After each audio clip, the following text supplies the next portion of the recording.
Jadi UX itu adalah UX design, rancangan perjalanan pengguna dari awal mereka berpikir tentang masalah hingga mencapai objektif pada produk digital. Jadi masalahnya apa sih? Terus masalah itu apa ya?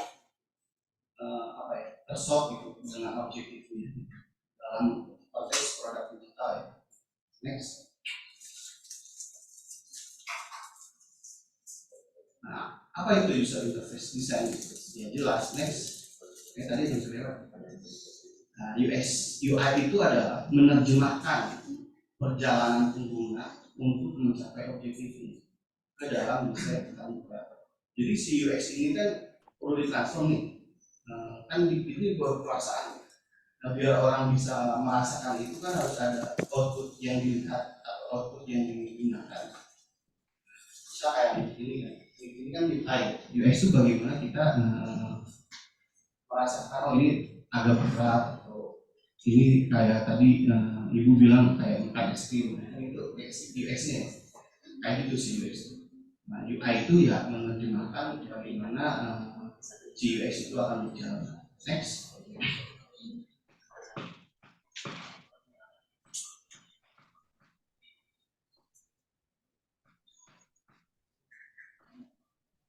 Nah, ini teman-teman ada yang tahu nggak tampilan apa? Website apa? Oh, saya sesuatu. Apa lagi? Apa coba? Kita ada tahu padahal udah tuh apa ini dulu adalah Tokopedia. Saya nggak Tokopedia kayak gini. Atau jangan-jangan kalian belum main warnet apa belum akses Tokopedia saat ini rilis. Next. Nah, sekarang Tokopedia seperti ini. Jadi desain itu tidak akan pernah selesai. Begitupun dengan UX. Jadi pengalaman pengguna itu selalu experience-nya dimeningkatin. Kalau enggak ya tampilannya ya kayak sebelumnya diterusin. Jadi UX sama UI itu tidak ada henti. Jadi tak never apa ya never ending, nggak ada akhirnya itu sebuah apa ya kenyamanan pengguna itu karena berhubungan dengan teknologi apa ya update saat ini budaya dan lingkungan itu mempengaruhi UX juga. Next. Nah, jadi kalau UX yang bagus adalah tujuannya adalah pengguna yang puas akan menjadi pengguna yang setia. Kalau setia pasti merekomendasikan ke orang lain. Jika banyak yang ngurusin, jadi banyak pengguna yang puas. Teman-teman pernah rekomendasiin pakai Shopee nggak teman-teman lainnya? Itu ada promo. Nah, kan kalian puas ya? Itu adalah bagian dari user experience. Next. UI versus UX. Ada yang ingin menjawab? Teman-teman ada? Ada nggak? Apa ya? Kita diskusi.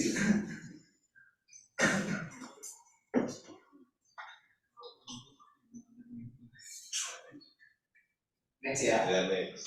Oke, UI versus UX itu nggak ada. Kenapa? Karena next. UI sama UX itu adalah satu kesatuan. Jadi bagaimana sih hubungan UI dan UX dalam produk digital? Next. Nah, jadi secara garis besar sih dari apa ya informasi ini ya grafik ini visual design atau UX design apa ya UI design itu adalah salah satu bentuk dari UX user experience.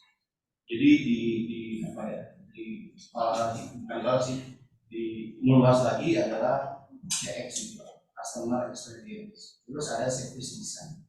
Nah ini perbedaannya apa? Itu di kalau dari apa ya dari gambar ini ada beberapa key pointnya ya. Kalau service design itu dari mulai dari strategi sama produk, dan lain-lain. Intinya ada perbedaan antara service design, CX, sama UX. Jadi UI itu adalah bagian dari UX. Service design itu ibaratnya lebih luas ya. Kita kalau mau bahas service design bisa satu pertemuan sendiri ya selama ini SKS mungkin. Karena service design itu bukan hanya terkait ini ya, terkait digital doang, tapi bagaimana orang dari mulai masuk sampai keluar. Misalnya dari masuk akhir sampai keluar akhir itu dipikirkan itu service design. Next. Nah, sekarang ke user interface fundamental. Ini wajib sekali bagi orang-orang yang mau belajar. Kadang hal fundamental ini sering terlewat. Jadi beberapa orang yang menurutku desainnya bagus banget, mereka sudah menerapkan fundamental ini. Jadi next, ini adalah teori dari NNGP. Dia bilangnya 10 usability heuristic. Jadi untuk user interface apa sih itu? Satu, next, visibility system status. Nah, di sini saya minta dari mentor saya terkait konten ini. Jadi visibility system status itu adalah memberi informasi mengenai status saat ini. Kalau di desain ini kan dulu Facebook, ada yang Facebook, ada, atau ya kalau kita sedang upload foto itu kan sering ada login. Kalau di itu tuh adalah visibility system status. Jadi ngasih tahu ke pengguna foto yang kamu itu sedang diproses gitu. Jadi harus ngasih tahu tuh berapa lama sampai kapan, itu tuh harus dikasih tahu.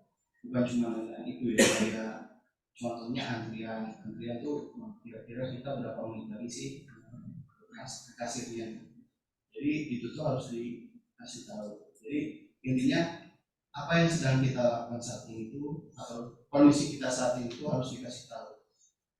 Misalnya kalau paling apa ya, mungkin jumlah SKS ya. Kan saat ini kita yang berapa harus berapa. Nah, itu kan visibility system status juga ngasih tahu. Kalau kamu lagi baru ngumpulin misalnya 100 SKS, tapi 140. Next. Match between the system and the real world. Coba ya teman-teman, kalau ada error kayak gini, teman-teman mau klik apa dan kenapa? Tahu nggak? Nggak ada. Ini apa yang harus kita klik? Karena di sini dia tidak menggunakan bahasa manusia, jadi nggak bahasa umum. Jadi harus pakai bahasa umum. Kalau dia error, dia bilang aja bukan error sistem, tapi terjadi kesalahan dengan kondisi internet. Intinya mainnya di jadi jangan sampai karena itu kita anak IT banget, error message-nya dikeluarin kayak di responden nya 404, 502, kelihatan orang yang ngerti gitu. Next, user control and freedom. Jadi kebebasan untuk melakukan sesuatu termasuk mengatasi kesalahan. Contohnya di sini ketika kita ingin menghapus, kita bisa undo. Jadi kita bisa melakukan, bisa jadi kita mau delete chat nih, tapi karena banyak kenangan, jangan. Ya, silakan bisa ya, kayak gitu ya, benar kan? Kayak gitu. Jadi itu adalah kebebasan untuk user ya. Jadi jangan karena kesalahannya emosi sesaat, jadi dia tidak bisa mengembalikan apa yang sudah terjadi. Kalau di sistem itu kita memberikan kayak kirim kan ada kita udah kirim tapi bisa undo kan, bisa cancel gitu, karena biar mau teliti bahasa emailnya itu adalah pusat laporan film. Next. Nah, kemudian konsistensi dan standar. Dalam artian kalau kita bikin tadi ya, kalau kata masnya nomornya yellow semua, kuning semua, ya udah semua kuning, jangan di page A warnanya kuning, page B warnanya biru, warnanya keren aja, dan itu nggak bisa, tapi harus konsisten. Jadi call to action-nya itu di setiap platform itu sama.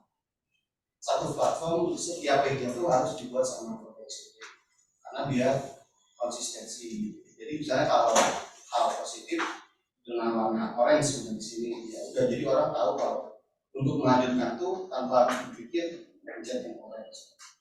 Next.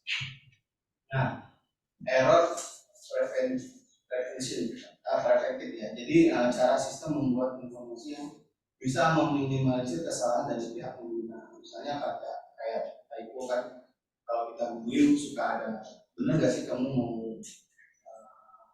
jangan-jangan salah pencarian gitu. Jadi di Google itu masih rekomendasi. Jadi harusnya SketchUp tapi typo, tapi bisa dibenerin. Paham nggak? Paham nggak? Jadi menghindari error. Next. Terus mengenali lebih mudah daripada mengingat. Dalam artian kalau aku tanya kamu hobimu apa enggak, mikir dulu nggak? Enggak sih. Oh, atau kamu tertarik pada bidang apa sih? Nah, berarti kan pikir dulu ya. Kayak di sini kan, wah paling penting gitu. Tapi kalau kita ngasih gambaran, ngasih opsi, itu kita lebih paham. Oh, emang aku sukanya teknologi, gitu. Jadi mengingat itu lebih susah daripada mengenali. Jadi kita ngasih rekomendasi. Itu contohnya kalau apa ya? Kalau masalah di beberapa situs kan sering tanya kamu tertarik ke bidang apa gitu. Kan itu langsung di sini kan, ya kita ngetik sendiri kan. Nah, karena itu lebih gampang mengenali daripada kamu ngetik satu-satu kayak gitu. Jadi dibuat lebih simple. Next. Flexibility and efficiency of use. Jadi sistem yang mudah untuk mempercepat proses gitu. Jadi dalam kalau di email, biasanya di sini kalau ngirim email kan kita bisa pop up sendiri ya. Atau yang situs-situs umum tuh ada floating button buat application kayak WhatsApp, kayak chat, kayak Twitter. Itu adalah untuk mempermudah dan mempercepat sebuah proses. Jadi dibuat lebih gampang lah. Jangan kalau bisa satu step, kenapa harus 5 step? Next. Nah, estetik dan minimalis desain. Desain yang enak dipandang. Nah, ini kan masih subjektif ya. Nah, nanti akan kita bahas lagi. Next. Nah, help user membantu pemuda mengetahui letak kesalahannya dan bagaimana mengatasinya. Di sini ada 2 case. Ada yang pertama dan kedua. Ini langsung aja ya, karena udah ada dilihat kan. Yang belakang kelihatan nggak? Jadi gambar yang kiri ya, yang emotnya kayak seperti itu dia tidak dikasih tahu errornya di field yang mana. Jadi dia dibuat global. Pesan error, alamat tidak boleh mengandung angka. Padahal yang baik itu adalah langsung sesuai dengan field. Mungkin zaman sekarang udah kayak gini ya, tapi zaman dulu tuh kadang pas di istilahnya pas kita baru klik lanjutkan muncul pop-up errornya. Nah, itu yang harus dihindari. Jadi sekarang baiknya setiap desain itu langsung menunjukkan arah errornya di mana. Jadi biar langsung diperbaiki. Next. Jangan lupa dokumentasi adalah penting. Jadi ini kalau kita anak-anak engineer pasti selalu baca dokumentasi, benar nggak? Misalnya ada yang web design belum di sini, semuanya baru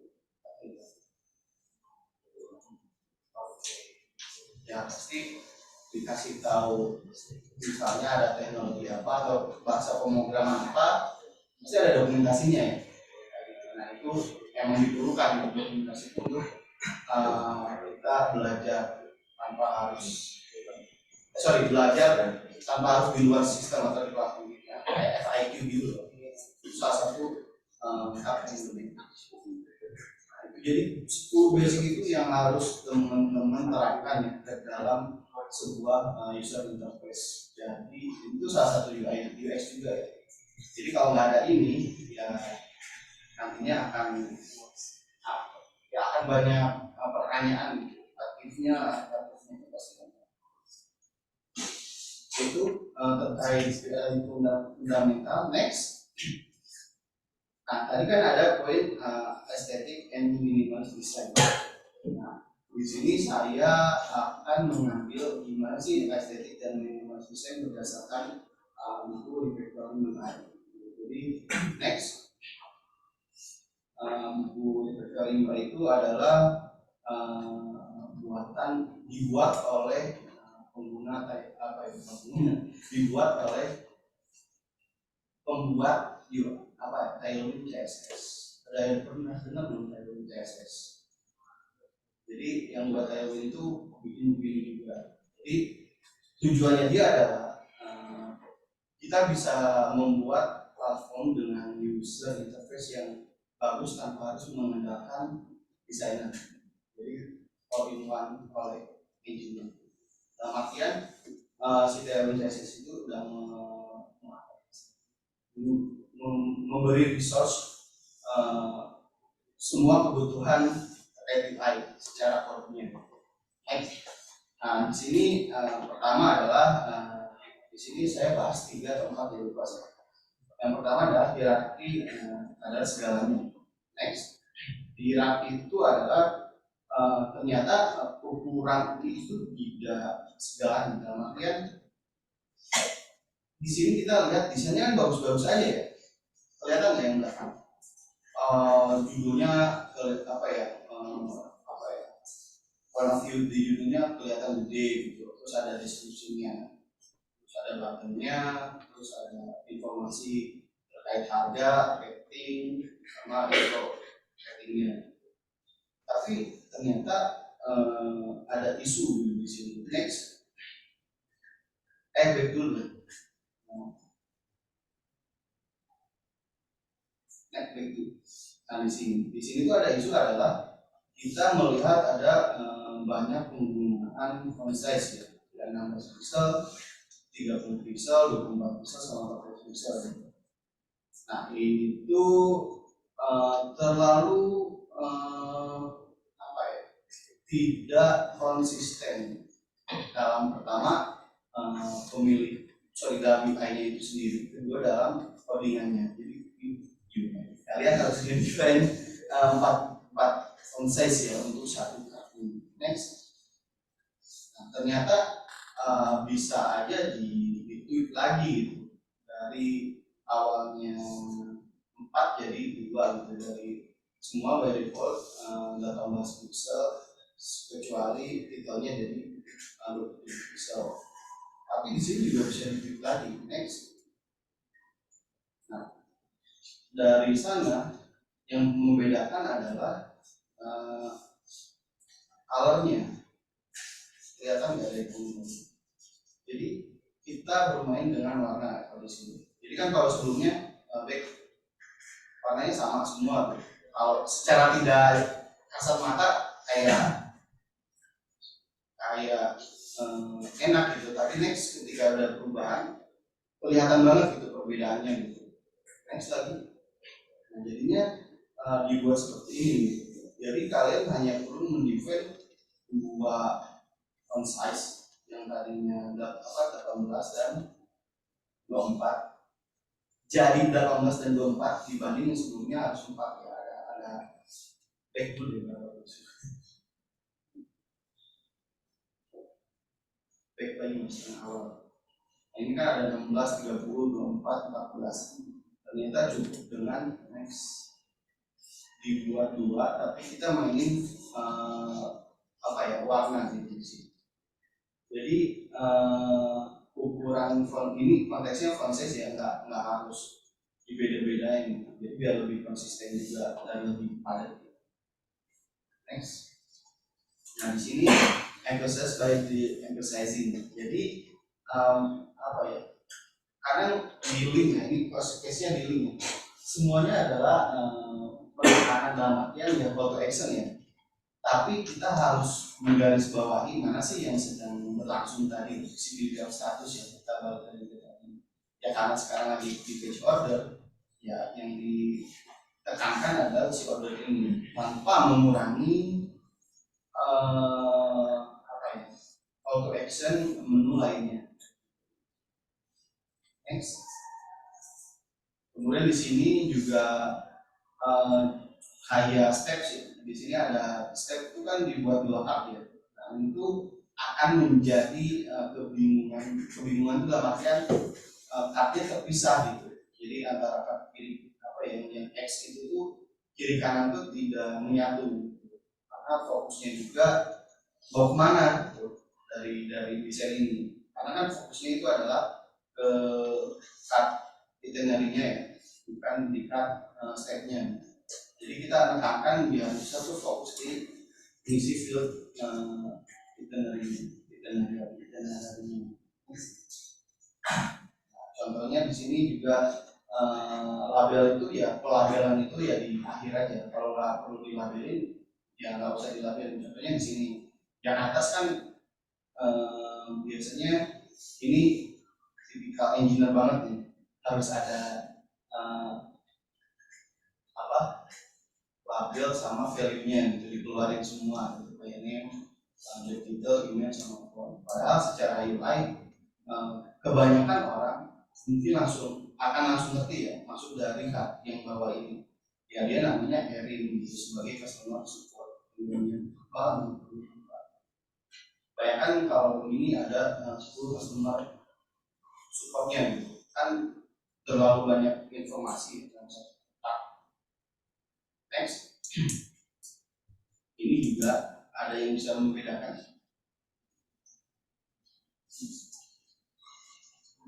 Rasa nggak bedanya gitu, maksudnya kiri kanan gitu. Yang satu kayak bahasa sistem, yang satu kayak call to action buat cepet-cepet beli kan.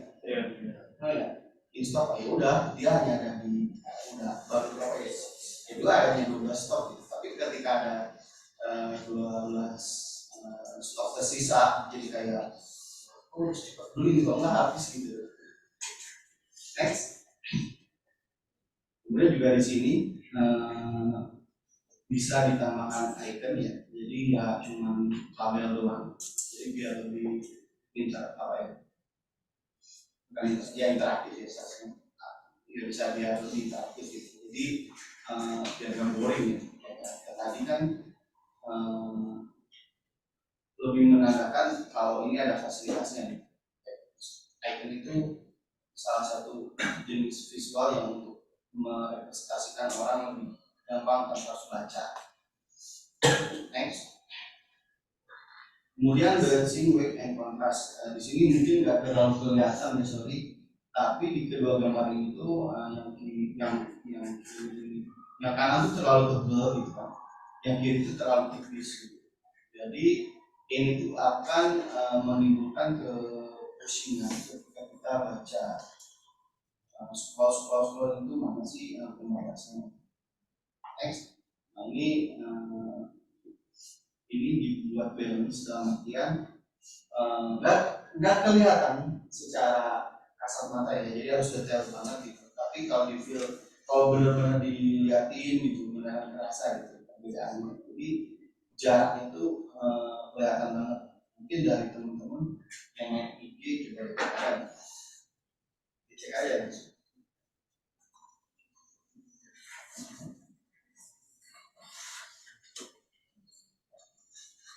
Dia ada ini apa ininya, ada jarak antara antar pos gitu, tidak mepet. Next. Nah semantik itu nomor sekian, jadi kayak semantik itu dalam artian contohnya di sini button karena dia itu harus warna merah, ya udah warna merah gitu. Buttonnya. Biasanya kalau yang hijau itu yang positif gitu, yang sukses. Terus ada yang edit itu apa itu?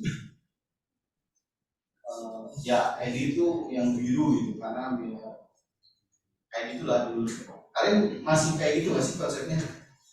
Jadi kalau dia itu harus merah, kalau hal yang positif itu hijau, terus yang hati-hati orange gitu, masih enggak? Nah itu sebenarnya ada next levelnya ya. Next levelnya adalah ya dibuat kontekstual gitu, jadi bukan kontekstual ya, apa tematik, dibuat tema, jadi biar seragam gitu. Jadi kalau dia berdasarkan tadi ya mas, kenapa warnanya biru ya kan, biar dia menyesuaikan brand identitas. Nah dari brand identitas itu di breakdown gitu ke dalam fungsi primary, secondary, sama tertiary-nya. Jadi sekarang tuh lebih mengarah ke sana, karena primary, secondary, sama tertiary. Kalau sebelumnya dia kan skematik sekali ya, ya kalau red, warning, atau danger dan lain-lain gitu. Nah, itu sudah dihindari teks tadi.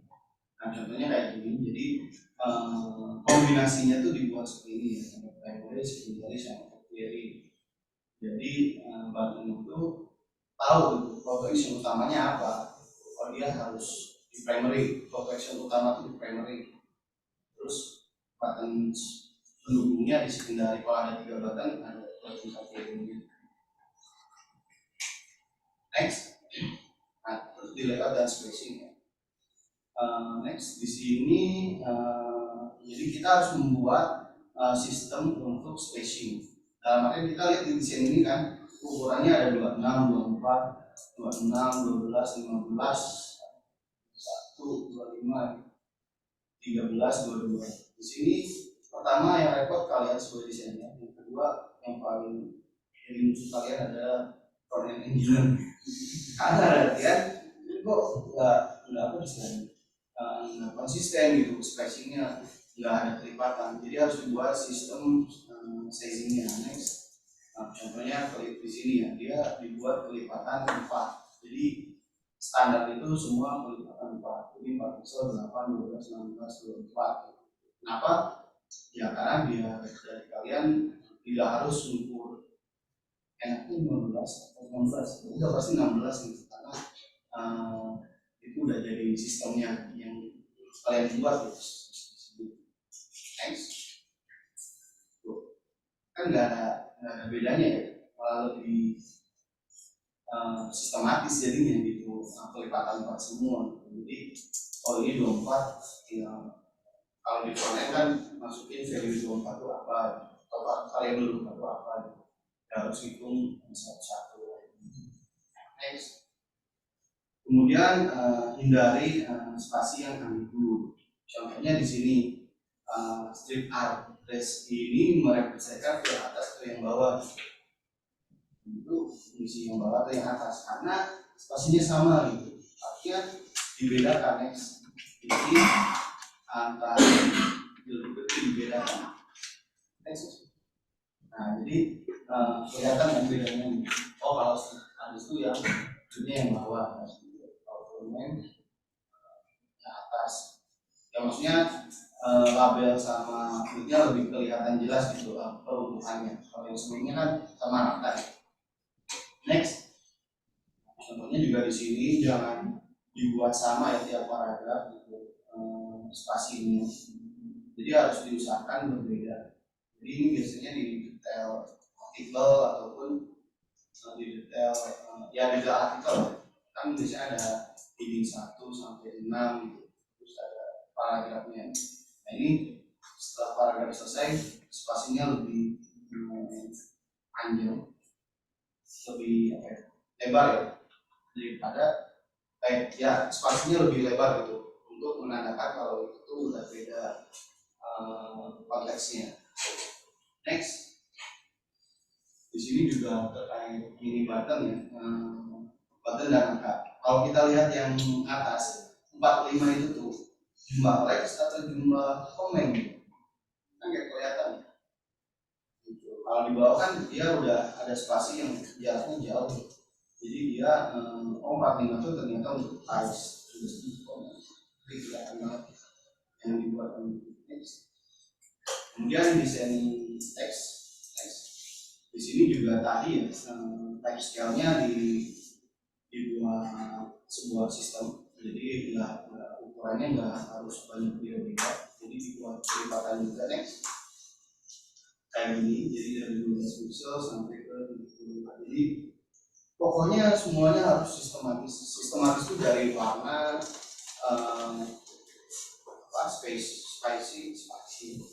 spacing sama type scale ya, jadi font size-nya dibuat sistematis, jadi nggak ngasal gitu. Tiba-tiba ada 12 pixel, tiba-tiba ada 13 pixel, itu kasihan dari ini ya kalian gitu, dalam artian ya aku ini harus pakai 12 atau 13 gitu, yang lebih dari next. Nah, ini ketika diimplementasiin sesuai dengan type scale-nya gitu, dari sebelumnya apa ya, acak-acakan atau 15 dan dibuat konsisten. Next. Nah, now type filling needs colors. Jadi teman-teman mungkin udah nggak pernah lihat desain kayak gini ya, atau masih pernah nggak lihat website yang itu sebuah link dikasih warna kayak gini? Masih ada? Oh, nah itu harus dihindari karena nggak harus gitu, emang orang pasti udah ngerti kalau itu bisa di-next. Jadi nanti based on aja gitu. Ya apa ya, call to actionnya gitu. Nah kalau semua jadi dibuat warna, kita kayak sampai aja mata. Next. Nah kayak gini juga lain di jadi dalam artian saya yakin yang atas tuh masih banyak yang perlu kasih, dalam artian ya biar cepat kenapa gitu. Tapi kalau kalian mau rata tengah, diusahakan konsisten gitu. Jadi kalau satu baris, dua baris semuanya. Jadi jangan kayak yang atas gitu. Ada yang 2 baris, ada yang 4 baris. Itu secara reading itu capek bacanya. Maka yang bawah nggak salah, kenapa? Karena konsisten gitu. Jadi harus tahu terus gimana kalau teksnya memang dibutuhkan panjang. Next, buat kata di kiri ya, dibuat rata kiri. Jadi jangan dibuat rata kanan. Jadi kontekstual. Kalau saya apa ya, paragrafnya itu 1 sampai 2 baris bisa dirata. Baik, ya kalian coba dibacanya gimana lebih enak, yang mana? Nah yaitu jadi nilainya akan kerasa. Next. Nah sekarang penggunaan warna ini penting sekali. Next.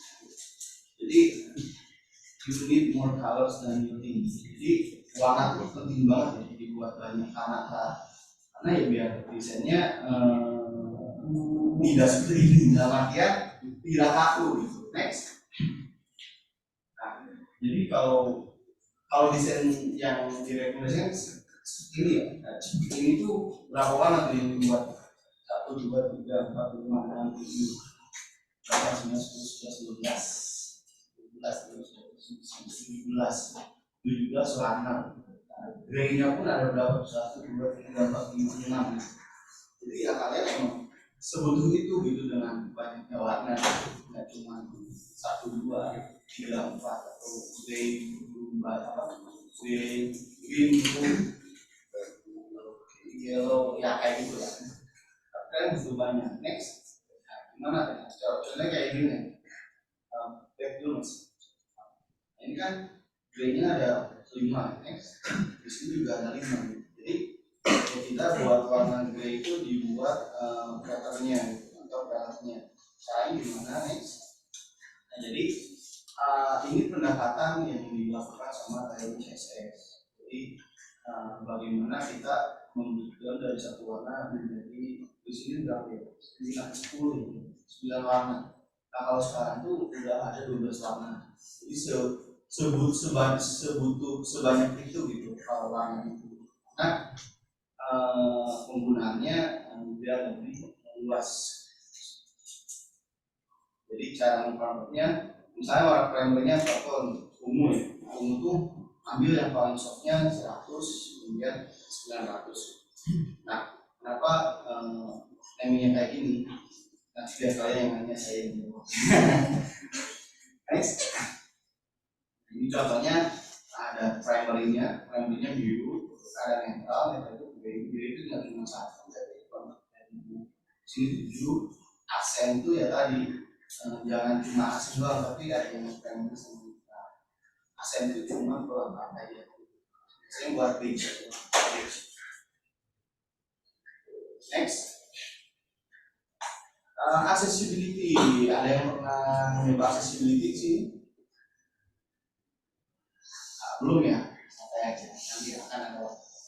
Nah di sini kan kelihatan apa sih warnanya gitu, terlalu dominan gitu kan, capek buat kita. Tapi kan kalau kita kondisinya cuma misalnya ya aksesibilitas yang waktu buta warna ataupun kurang ya buta warna ya maaf. Di sini kan emang kebutuhan dia bisa melihat dengan clear. Jadi nilai AAA itu dari sistem gitu, bukan dari kita sendiri. Nah, UI pun bisa dibuat bagus dan accessibility juga oke. Jadi dibuat dengan lebih soft ya kayak gini lah, maksudnya bagaimana kita membawa warna juga accessibility oke, secara visual juga oke. Nah ini nilainya hanya di atas rata. Nah rata udah bagus banget. Next, nah kita ke user experience design process. Mau dilanjut atau UI dulu tanya jawab? Ya teman-teman, ada yang mau bertanya dulu sebelum lanjut? Saya minum dulu.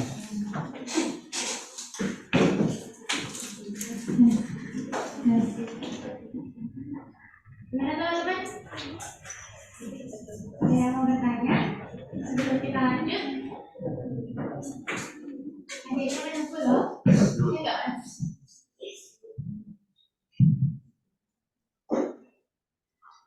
Oke, dilanjut aja ya. Oke. Anyways, nah ini kalau kalian masih IG story ya dengan ngetek ilab dan nge-follow ilab, nanti ada admin yang akan menghubungi kalian bagi yang beruntung buat dapat notifikasi ilab. Saya boleh nggak mas? Ya nanti yang milih admin, mana yang paling kreatif. Yang follow sama yang ngetek ilab IG story. Oke, lanjut ya.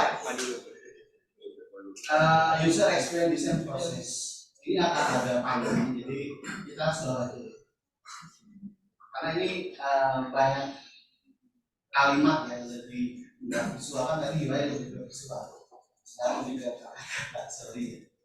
Next, kita awali dengan sebuah pernyataan. Saya ingin mengecat tembok dengan warna hijau agar ruangan terasa lebih adem dan netral. Oke, benar kan? Nggak salah kan? Next, jadi ini screen. It's good kan? Benar kan? Dia pengen ngecat warna hijau biar lebih luas dan adem atau lebih natural dan adem. Benar kan? Dan ini bagus. Next, tapi kita harus lihat dulu. Saya ingin mengecat tembok dengan warna hijau. Dia langsung ke solusi. Benar nggak? Jadi dengan pasti dengan satu solusi, ya hanya itu jawabannya. Tapi kalau kita breakdown lagi, next, saya ingin ruangan terasa lebih adem dan natural. Itu beda nggak? Jadi dia punya gimana sih biar ruangan terasa lebih adem dan natural. Kira-kira apa? Kalau biar lebih adem. Tadi kan bicara tembok hijau. Dari Misalnya dari kamu buat ada bintang dua. Apa ya? Mengurangi saturasi warna. Saturasi warna. Tumbuhan. Ada lagi. Next. Bagaimana caranya agar ruangan terasa lebih ada dan natural? Gimana? Nah, Ke warna netral. warna netral, tumbuhan. Lagi. Next. Nah, warna netral, ada cermin. Itu solusi nggak? Solusi. Next. Tumbuhan, benar kan? Next. Ruangan warna netral dengan area yang lebih luas, maksudnya barang-barangnya dikurangi lebih. Next, dengan banyaknya ide, berarti kita bisa mengkomunikasikan ide-ide itu kan. Bagaimana caranya agar ruangan terasa lebih adem dan natural? Ketika ide itu dikumpulkan, maka akan menjadikan solusi bersama. Next, bisa jadi kayak gini. Next, sama-sama bagus, tapi feel-nya beda kan? Sama-sama kelihatan yang satu hanya langsung solusi, langsung mengerjakan satu solusi. Yang satu kita berdiskusi. Oh ada idenya dia, jadi ya hijaunya ada, tanamannya ada, warna netralnya ada, ruang terbukanya ada, kacanya ada, iya.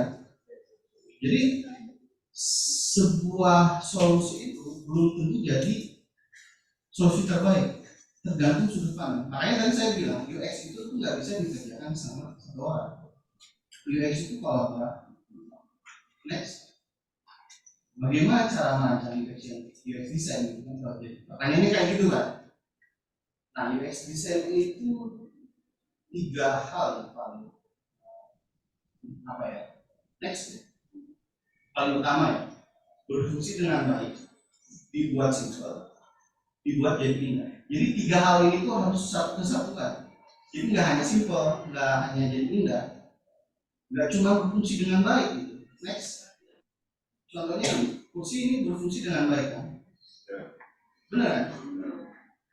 Tapi gimana kita ngeliatin kursi ini? Ada ketakutan. Apalagi saya kembali besar, ini kursi kuat nggak ya? Tapi kalau didudukin ya berfungsi gitu. Next, nah ini simpel. Nah, tapi kalian bisa nggak duduk di sini? Soalnya ini emang gini. Oh, sorry. Salah nggak? Enggak kan? Karena pengen simpel. Coba next. Ya dibuat keren. Kayak gitu. Salah nggak? Enggak kan? Tapi simpel nggak? Cuma buatnya ini berfungsi dengan baik, ya berfungsi. Tapi berapa lama kita bisa duduk di sini? Next. Nah, apa kursi-kursi itu bekerja baik untuk penggunanya? Itu yang tadi apa ya? Solusi itu nggak bisa satu kali dan satu orang, harus berinteraksi. Next. Kalau kata Steve Jobs gitu, design is not just what it looks like and feels like. Design is how it works. Jadi nggak cuma apa ya, kelihatan bagus dan rasa doang, tapi bagaimana itu bekerja dengan apa ya, kesatuan itu. Jadi nggak cuma kelihatan bagus, kelihatan enak, tapi bisa digunakan juga. Jadi 3 hal ini itu penting. Next. Nah, desain pengalaman bukan hanya ditanggung desainer, tapi semua anggota tim. Jadi semua stakeholder harus terlibat dalam sebuah platform yang dibuat. Kenapa? Ya, karena kalau hanya satu sudut pandang desainer ya tadi misalnya cuma jadi cat tembok hijau aja. Next.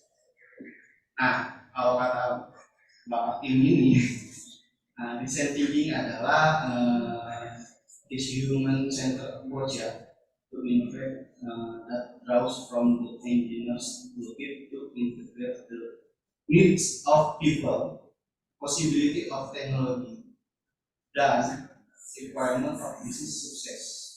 Jadi 3 hal itu satu kautannya pasti. Next. Nah, kayak gini ya, berfungsi dengan baik, ya kebutuhan bisnis tercapai.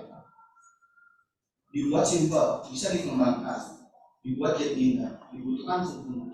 Ya, tadi itu harusnya kenyamanan pengguna.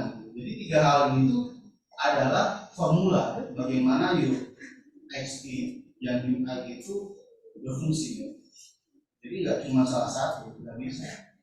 Bisa, tapi ya di level tertentu aja. Tapi kalau yang baik menurut teorinya ya tiga hal itu ada satu kesatuan. Next, jadi sweet spot atau sebuah inovasi itu adalah berdasarkan bisnis yang tercapai dan mudah dikehendaki manusia, dalam artian bisa digunakan dan mungkin di develop. Jadi jangan buat desain yang keren banget, ya AI versi 7 gitu kan, ChatGPT aja kalah gitu. Jadi ChatGPT kita nggak usah pakai gitu. Kita bikin sendiri gitu. Secara bisnis oke, tapi nggak bisa di develop ya sama aja gitu. Jadi hanya sebuah ide ya, semuanya harus satu kesatuan, jadi nggak bisa salah satu. Next, nah dengan beberapa iterasi adalah desain kursi seperti ini, berfungsi dengan baik, simple dan enak kan, kayak estetik, nggak ada kursinya kayak gitu kan. Apakah ini cukup? Kayak tadi si Tokopedia kan setelah desain itu selalu berubah. Next, nah dia beriterasi, oh ternyata ada titik, kalau kelamaan duduk di kursi sebelumnya pegel gitu karena nggak ada pipannya kan. Jadi mungkin ini sekarang kelihatan bagus, mungkin nanti dibutuhkan ada lagi update-nya. Nah itu adalah sebuah proses ya, jadi tidak akan pernah seperti ini. Next, kita design thinking. Jadi UX proses itu banyak banget. Salah satunya ya design thinking. Jadi kita fundamental banget terkait design thinking. Jadi di sini juga saya nggak akan deep dive, tapi lebih ke umum berdasarkan produk digital. Jadi karena design thinking itu nggak hanya tentang produk digital ya, bahkan bikin SOP pun pakai design thinking. Kita batasi di produk digital.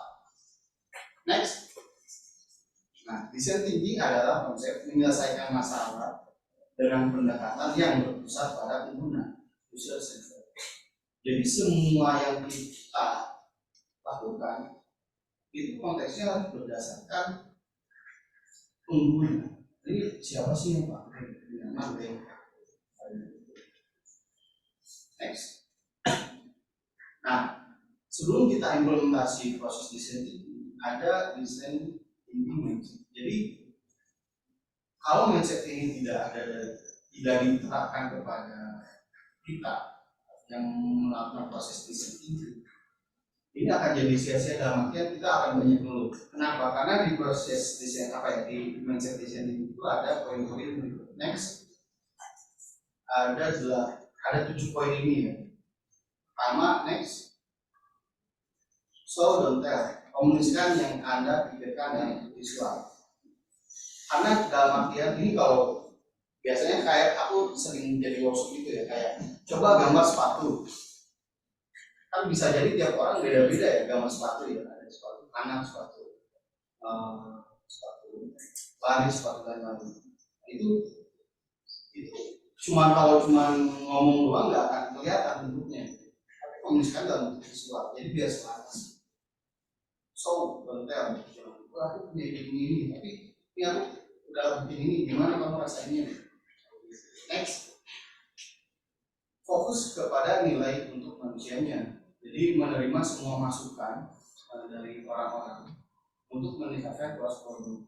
Jangan baperan ketika ini aku udah bikin UI design nih. Misalnya dosen ini kan bilang kenapa warnanya kuning?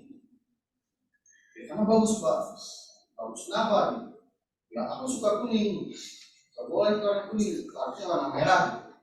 Bapak warna merah suka. Nah itu kan sebuah barrier ya. Jadi kita tidak menerima masukan di kualitas orang lain. Padahal dia kasih feedback bagus gitu aplikasi kita.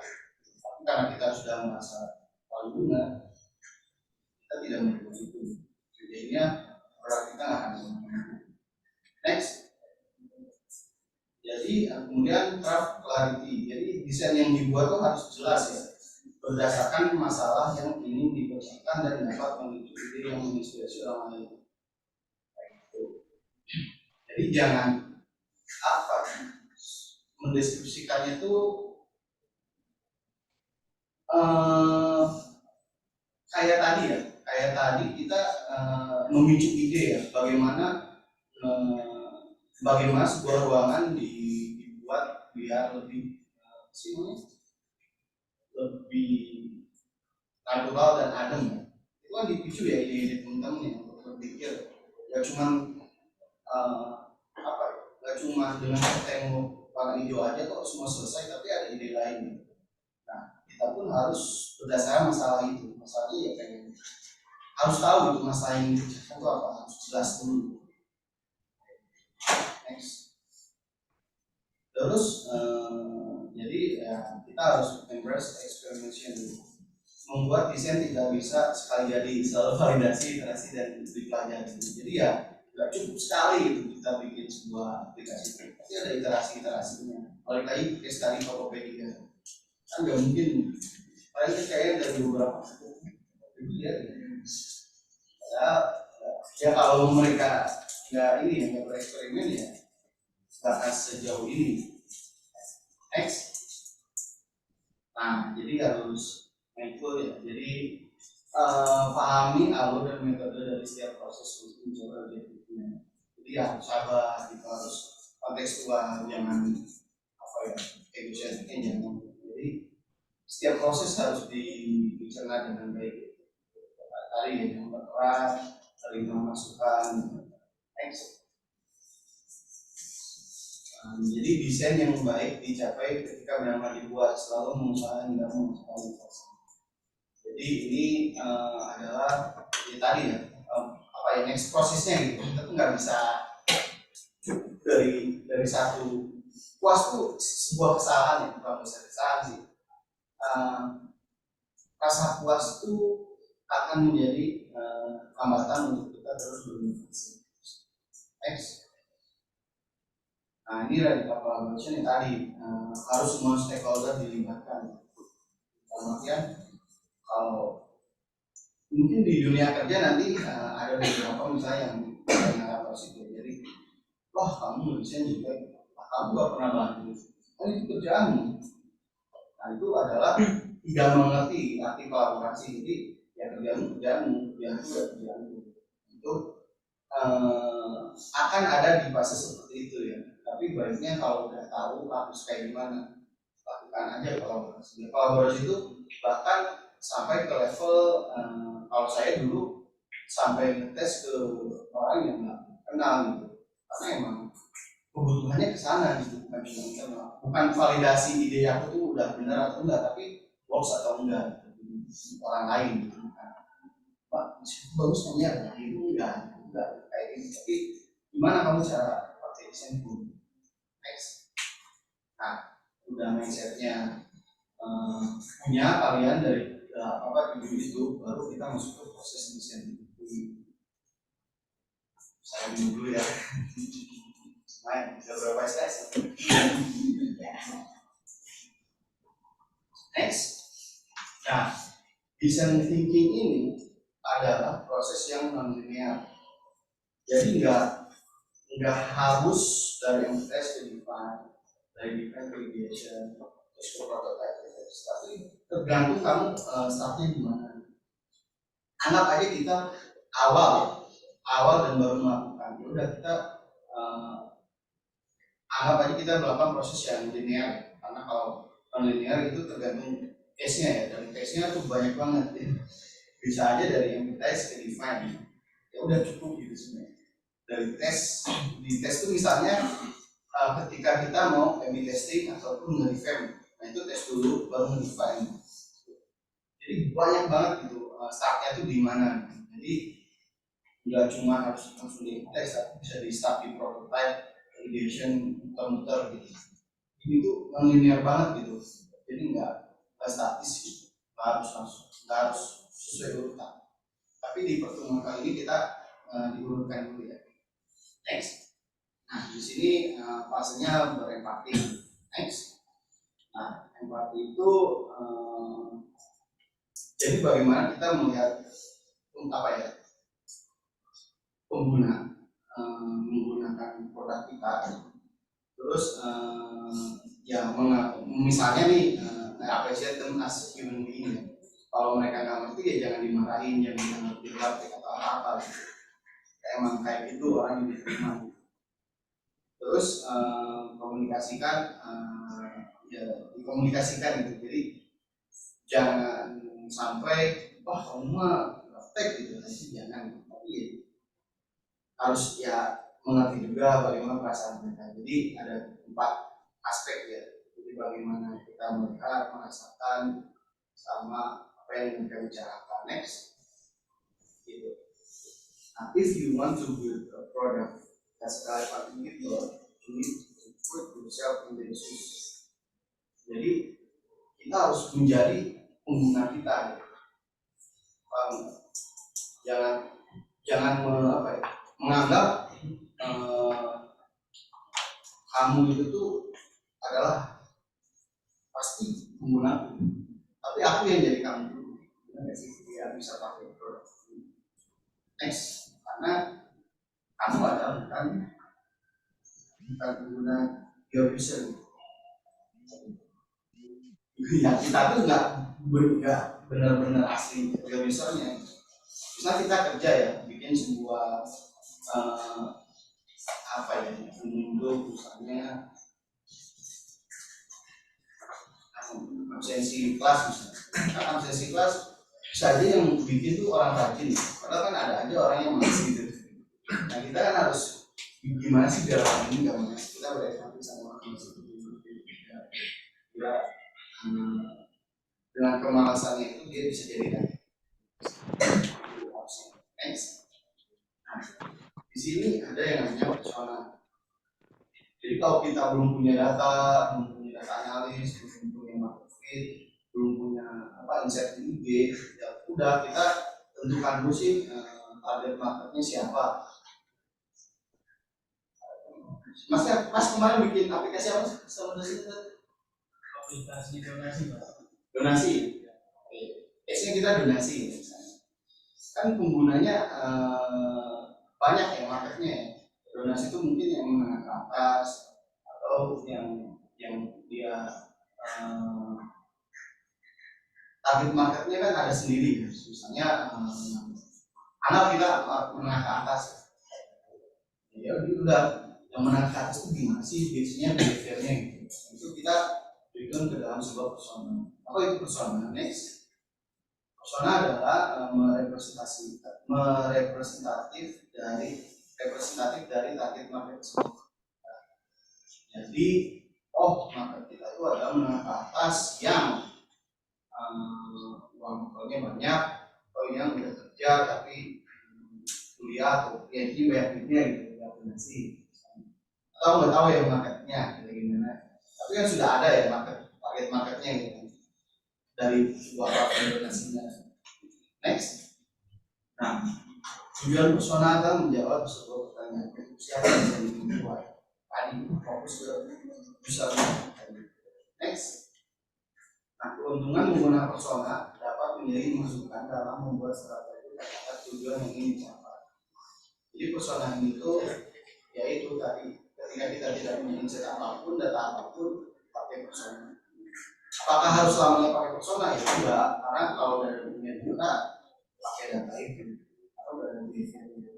Next. Nah, jadi pembuatan persona itu kayak gini, kayak apa ya? CV ya. Kayak CV itu kan ada namanya siapa, biografinya kayak gimana, objektifnya apa, biasanya apa. Next. Jadi biasanya persona itu tuh ini ya, konteksnya adalah growth dan sama station itu dalam artian apa sih yang dia masalahkan gitu dengan adanya produk itu, apa sih yang ingin kita solve. Kita berasumsi kayak gitu juga karena nanti akan kita.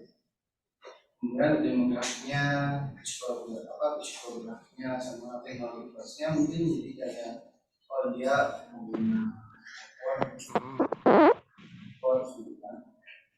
next. Nah, ini contoh persoalan yang detail banget gitu kan.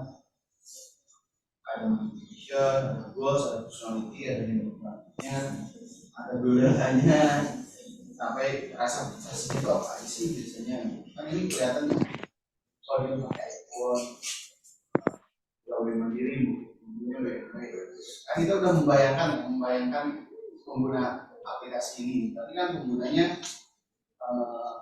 atau teksekti. Next, ini contoh yang sederhana. Jadi saya biasanya kalau bikin sekolah sederhana gini, jadi nama, kesibukannya, usianya, latar belakangnya, terus di background, dideskripsikan terkait apa ya kebiasaannya di sehari-hari kebutuhan. Di sini di paragraf terakhir saya menjelaskan kita harus membuat aplikasi pencarian hadis yang fokus untuk mencari hadis dengan cepat. Kenapa? Karena ternyata si hadis itu lagi banyak tugas lah semester akhir itu dia, karena mahasiswa tajil Quran semester akhir kan pasti yang tugas kayak gitu. Next. Nah, dari pengguna itu user story. Ada yang pernah dengar ya user story. Jadi di dua itu. Jadi itu UX itu panjang banget. Ini baru berempati ya. Next. Nah, apa ya? Dari sebuah user story itu terdapat persona, motivasi, sama ekspektasi. Persona itu tadi orangnya siapa? Motivasi dia itu apa sih sebenarnya? Terus ekspektasinya apa? Ekspektasi dia itu apa sih? Jadi kita membayangkan sebagai pengguna itu. Next, contohnya kayak gini. Ini kerangkanya ya, kerangkanya itu adalah sebagai persona saya ingin motivasinya apa, sehingga saya dapat ekspektasi. Next, misalnya saya sebagai IRT, saya ingin membeli TV, sehingga saya bisa nonton sinetron di TV.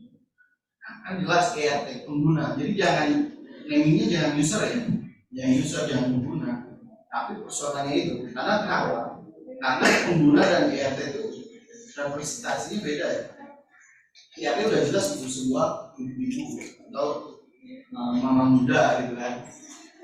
Ini beli TV gitu. TV-nya yang kayak gimana? Mungkin dia bisa nonton semua. Ini kan ada motivasi dan ekspektasi itu selalu digunakan. Next. Contoh lagi misalnya dari teman-teman si Hana tadi, nah, sebagai mahasiswa saya ingin mencari hadis berdasarkan nomor dan nama kitab sehingga saya bisa menemukan hadis yang berdasarkan.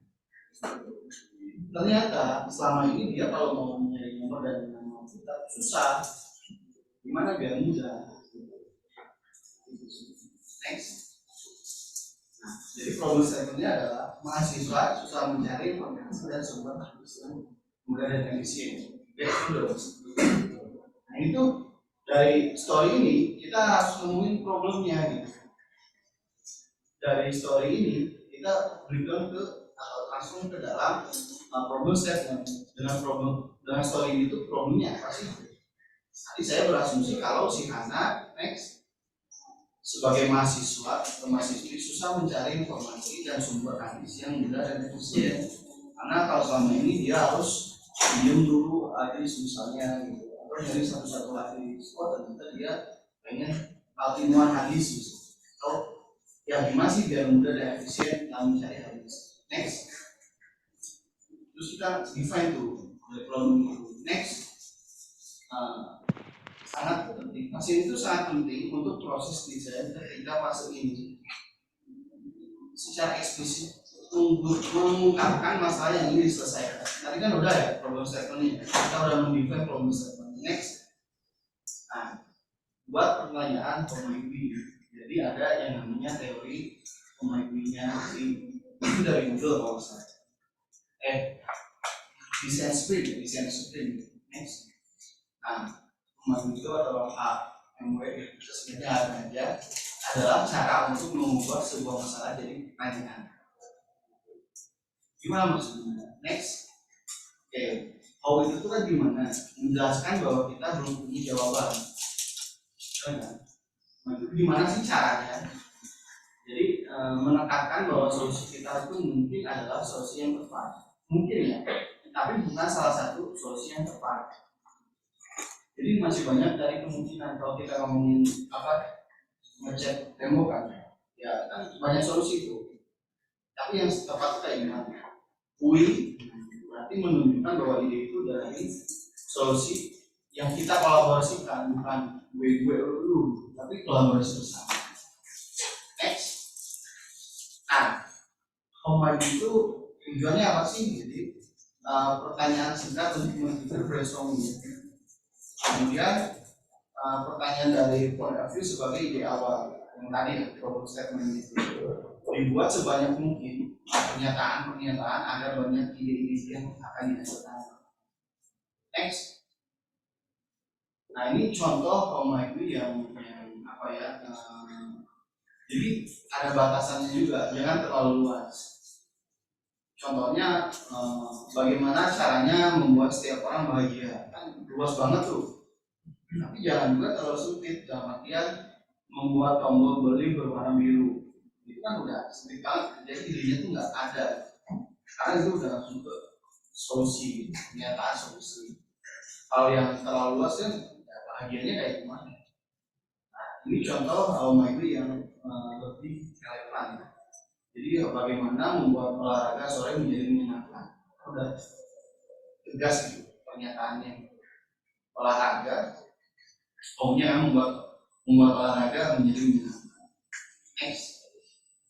Nah, tadi problem statementnya kayak gini kan, mahasiswa sudah mencari informasi, susah mencari informasi dan sumber hadis yang mudah dan efisien. Next. Nah, Homagui-nya apa? Nah, ini terlalu luas ya, menyediakan layanan hadis. Ya, layanan hadis kayak gimana gitu? Nah, terlalu sempitnya memberi daftar hadis. Jadi ya udah jadi solusi gitu. Tapi kan bisa jadi ya, bisa mencari hadis dan rekomendasi gitu. Gimana caranya? Jadi lebih ke apa ya? Ya itu tadi tidak terlalu luas, terlalu sempit. Jadi pas itu dalam artian balik ke langkah sebelumnya mas. Ini di sini kita belum punya jawaban gitu. Kan kalau tadi udah ada jawaban yang sempit. Kalau yang sempit juga ada jawaban, udah ada solusinya. Jadi jangan langsung ke solusi. Next. Dengan adanya ini kan keluar lagi Homagui lainnya, menemukan hadis berdasarkan sumber terpercaya. Gimana caranya mendapatkan referensi hadis berdasarkan atribusi, gimana caranya menemukan hadis berdasarkan foto hadisnya misalnya visual, kan itu memacu ide-ide ya teman-teman untuk mencari solusi. Jadi mencari solusinya dalam bentuk pertanyaan. Ini artinya workshop Pak. Jadi nanti kalian ngajuin workshop aja ya. Karena biar langsung jadi produk gitu. Next. Nah, tentukan tujuan dan metrik kesuksesan. Jadi dari tadi itu ditentukan nih tujuan dan metrik kesuksesannya apa. Next. Nah, kemudian pain point yang paling berimpact mana? Pengguna yang mana? Jadi dari semua hubungan kita, mana sih yang paling pain point banget untuk si Hana dan teman-temannya? Terus apa solusinya? Next, akan bagaimana kita glossy Hana ini dikatakan sukses? Ya, gimana ukurnya? Next, kemudian kita ideation dan design, jadi membuat dan menentukan ide. Intinya kan udah clear gimana menuangkan ide ke dalam sebuah output X. Nah, mengeksplorasi ruang solusi yang luas baik ide dalam jumlah besar maupun ide yang beragam. Next, ada contohnya GJ itu adalah next metode apa ya? Jadi setiap kenapa disebut GJ dulu ya? Karena tim dipaksa untuk mensketsa ide dan solusi ke dalam 8 bagian lipatan dalam waktu 60 sketsanya. Belum pernah coba next gitu, kayak gini. Jadi dalam satu HPS itu dilipat tuh jadi 8 bagian. Ide-ide dari teman-teman tuh ditulis nih, dituangkan dalam sketsa. Jadi selama 8 menit. Jadi satu sketsa itu 1 menit. Kenapa? Itu untuk membuka ide teman-teman dan apa ya? Reverse thinkingnya teman-teman. Jadi ada ide liarnya itu dikeluarin semua. Jadi fokusnya lebih ke kayak tadi kan, nah ini contohnya kebetulan ada kamera ya sehari-hari setelah foto. Next. Nah, jadi bikin VJ itu juga ada patokannya ya. Jadi berdasarkan teknologi yang dipilih. Jadi impact-nya itu mana sih yang paling berimpact dari tadi pernyataan-pernyataan itu. Kemudian fokus ke solusi ide. Jadi di VJ itu atau di sketsa itu bukan ke detailing tiap sketsa ya, jadi nggak ada tuh tulisan detail ada, tapi lebih ke kotak-kotaknya. Oh ini adalah nanti kalian menjelaskan sendiri ini, jadi dipresentasikan back dulu mas. Nah, di sini kan nggak ada tuh detail apa ya, tulisan tiap ini, jadi dibuat garis-garis aja. Next, kayak gitu. Sketsanya nanti, oh ini kalian udah presentasi nih, nah itu dipilih, oh ini yang paling relevan dengan solusi yang ingin kita capai, impact-nya kelihatan. Next, nah dari sini kita masuk ke fase prototype. Di prototype ini ada beberapa jenis ya. Next, nah di sini kita bikin prototype itu berdasarkan minimum viable product. Jadi MVP itu apa sih? Nah, sebuah versi produk baru yang mampu memenuhi kebutuhan dasar untuk pelanggan. Jadi cukup apa ya, kebutuhan pelanggan terpenuhi, ya udah dulu gitu. Jangan sampai nambahin feature yang aneh-aneh. Misalnya feature ini perlu ada testimoni atau review. Karena disebut MVP, ya udah cukup dia ngasih review aja satu field itu, apakah itu works atau enggak. Maksudnya dalam artinya ini orang pada pakai atau enggak. Bayangkan kamu udah nge-review, harus upload foto, harus ngasih rating bintang, terus ngasih apa testimoni, ternyata nggak ada yang review. Itu kan sayang banget ya waktu yang kalian buat untuk membuat hal yang tidak digunakan sama user, tapi memastikan review itu akan dipakai pada next. Contohnya kayak gini. Jadi MVP itu dari kecil yang fungsinya itu jalan sampai ke yang lebih, jadi bukan setengah-setengah gitu. Next, atau saya lebih suka yang ini. Jadi MVP itu nggak cuma fungsi, tapi irisannya itu adalah dari mulai fungsi, variable, usable, sama emotional design. Next, flowchart dan user flow. Next. Nah, dalam UX design, flowchart itu digunakan untuk merepresentasikan alur pengguna secara visual dengan simbol dan garis kuning. Jadi lebih, nah teman-teman yang udah buat ya kayak gini. Next, ya, kayak flowchart kayak gini lah, udah buat ya. Salah udah kayak gini. Next, nah user flow menampilkan alur lengkap yang dilalui pengguna untuk mencapai objektif ini. Next, memetakan setiap proses dengan segala kemungkinan yang terjadi. Next, nah kayak gini. Jadi kita pun ya desainer harus dituntut bisa membuat user flow kayak gini ya. Apa? Karena nanti berhubungan dengan UI design yang kita buat, relevan atau enggaknya. Next, nah terus the wireframe. Next, wireframe digunakan di awal proses pengembangan untuk membangun struktur dasar halaman sebelum dalam visual. Dalam artian next, nah jadi dari PNG tadi udah dipilih nih, nah baru dituangkan ke dalam coretan-coretan. Bisa wireframe itu untuk diskusi internal kayak gitu. Bukan untuk eksternal tuh disebut testing. Next. Nah, dari wireframe ini setelah disetujui masuk ke low fidelity. Next. Low fidelity itu adalah gambaran aplikasi secara menyeluruh. Jadi belum masuk ke visual hi-fi. Next. Jadi di low-fi itu fokusnya ke screen flow. Jadi dari user flow itu tuh dibuat per screen. Kemudian fokus ke struktur informasi. Jadi setiap page-nya itu tuh dari wireframe masukin ke lo-fi itu struktur informasinya tuh dibuat konten real, karena wireframe kan nggak real. Nah di lo-fi itu dibuat real sereal mungkin. Kenapa? Karena dia biasanya konten real itu kayak UX writing-nya. Misalnya kalau teman-teman masih pakai lorem ipsum itu udah dihilangkan. Jadi harus common sense gitu. Jadi sesuai dengan konteksnya. Kalau itu field untuk menghitung field alamat, jangan diisi labelnya alamat terus inputnya lorem ipsum. Nah itu jangan, karena tadi tidak sesuai dengan konteks. Itu balik lagi ke materi kita awal terkait yang error itu. Ya apa sih gitu, kan nggak jelas gitu, itu maksudnya apa. Segi status juga gitu. Next. Nah ini ke high fidelity. Next. Nah, kayak ini, jadi langsung ke bentuk visual. Jadi balik ke materi UI design. Nah UI itu sebenarnya materi terkecil dari sebuah proses UX gitu.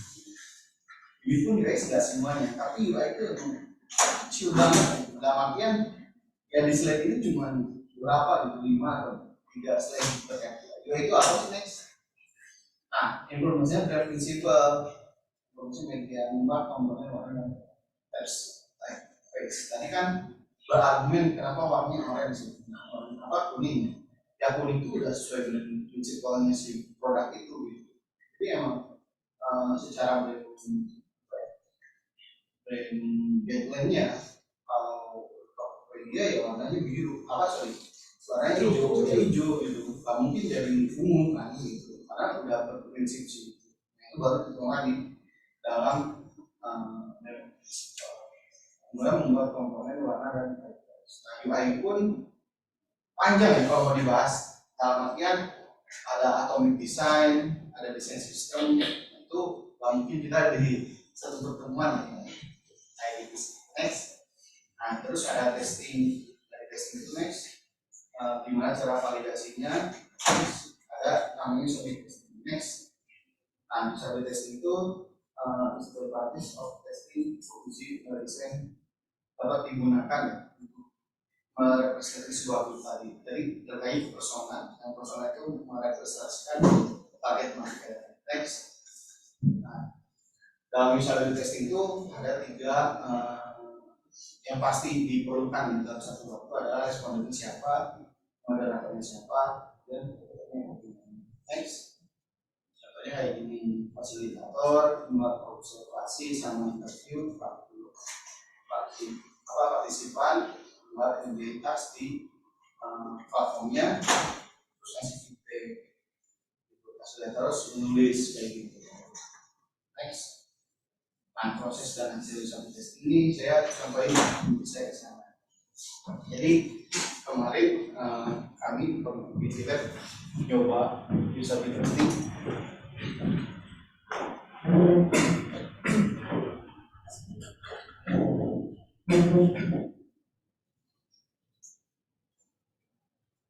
Kelihatan nggak? Nah ini contohnya yang layanan hadis ya. Di sini kita asumsikan user masuk kata kunci pencarian hadis. Di sini terus dia nyari minat, kemudian hasil pencarian di sini. Data semua. Ini kan bahasa UI design. Kemudian search-nya kayak gini.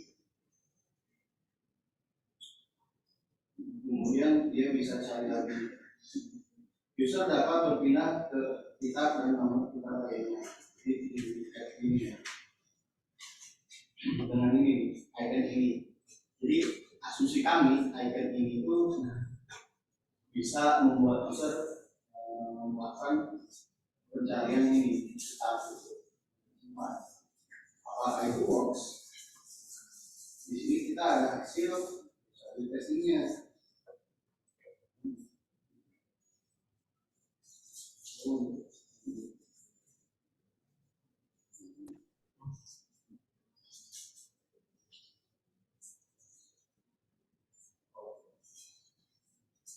Nih, jadi dari skenario tadi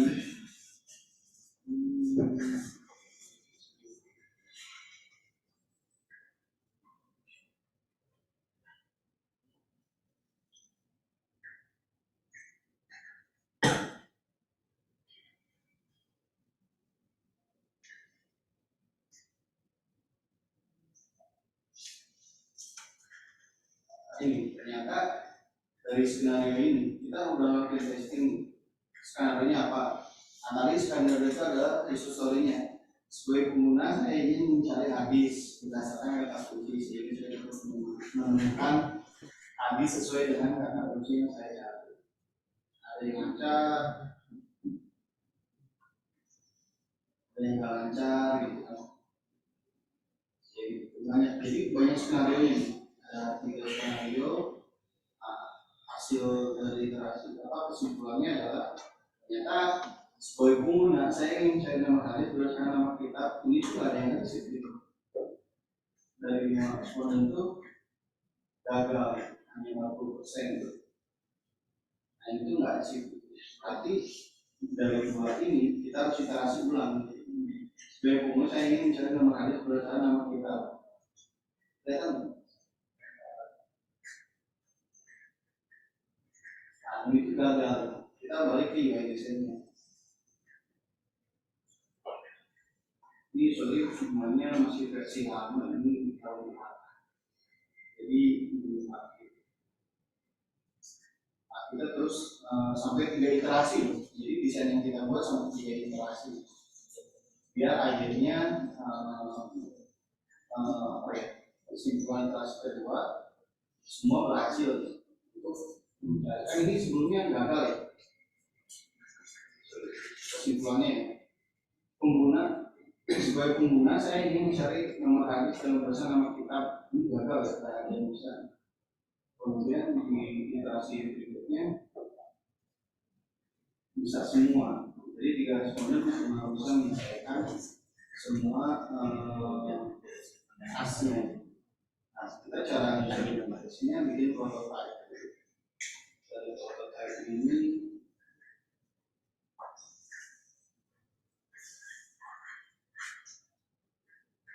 dibuat skenario yang disebut hadis, kemudian nyari, kemudian di sini ada bentuknya,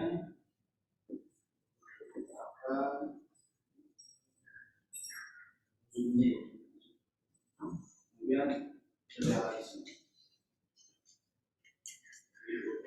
Jadi apa yang kita asumsikan itu bisa gagal loh di sini. Bisa gagal. Jadi jangan pede dulu dengan desain bagus kalian. Kalian merasa UX sudah oke. Pas di tes itu ternyata nggak ada yang bisa pakai. Apakah kita harus baper ya enggak? Karena mindset desain thinking kan harus dielaborate terus gitu. Udah kita perbaiki, terus ulang, terus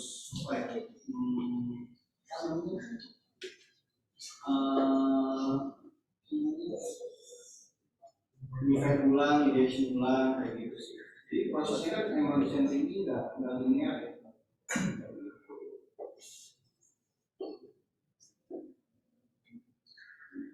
Itu aja sih dari saya, materinya lumayan capek kayaknya.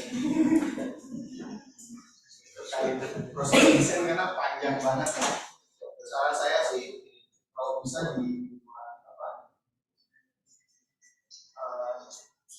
sesi lain terkait materi ini, karena saya caranya dibuat workshop.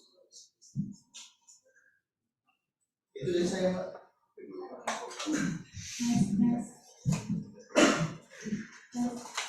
Belakang kedengaran tak?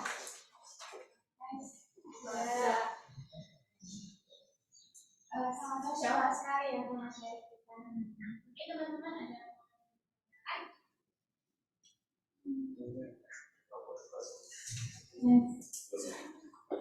yang mau ditanyakan? Iya sih. Wajib bertanya sih ya. Kata Mas juga tadi hasilnya apa ya? Ya, bebas. Saya aja. Tadi harusnya ada yang ditanyakan. Ini keren lagi kalau masih lagi. Sebenarnya ada titik, silakan berdiri, sampaikan nama, kemudian Nama saya Cinta Fadla Auliani Fazila dari Prodi Sistem Informasi UAD. Mau tanya, di desain kan ada desktop dan mobile. Nah, pertanyaannya apakah desain mobile dan desktop itu pengerjaannya sama atau tidak, dan ada kerumitan atau perbedaan di antara desktop dan mobile saat pengerjaan desain sendiri? Oke. Pertanyaan.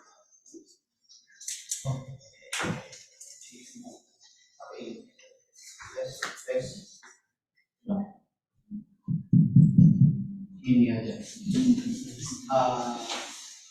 Ini balik lagi ya. Pertanyaannya UI doang atau sama development? Dulu sama development. Oke. Kalau di UI-nya sebenarnya depends dari desain utamanya. Tapi beberapa orang meyakini UI itu dibuat mobile first dulu. Jadi, maaf ini.